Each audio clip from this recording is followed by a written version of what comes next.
4-5 కోట్లు నడుస్తుంది. అది ఎగ్జాక్ట్ 4-5 కోట్లు ఇవ్వాలి. అది ఇస్తేనే కాంప్రమైజ్. కనీసం ఒక మంత్రి గానీ ఒక ఎమ్మెల్యే గానీ ఇంతవరకు ఒక మాట మీద ఎవరు చెప్తలేరు అసలు. చెప్తున్నారు రెండో రోజు కలెక్టర్ గారు వచ్చి మీకు రోడ్డు ఇస్తామన్నది. అదే రెండో రోజు ఎమ్మెల్యే మీకు రోడ్లు వేయలేదని అంటాడు. అది ఎట్లా కరెక్ట్ అవుతుంది?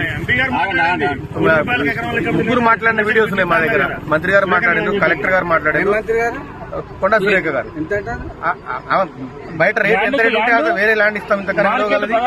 దాంట్లో అన్ని ఫెసిలిటీస్ ఏర్పాటు చేసి మేము ఇస్తామని చెప్పింది. మీకేం కావాలని కోరుకుంటున్నాం? మాకు బరాబర్ ఇక్కడ ఎకరానికి 5 కోట్లు కావాలి. మా ఊరికి పక్కాగా హైవే రోడ్డు మా ఊర్లోంచి పోవాలి.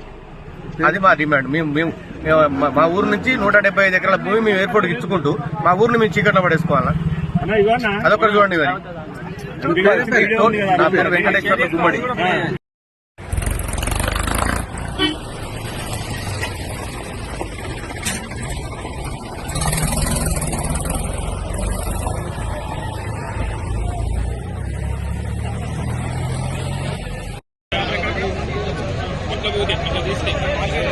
చేయించారన్నా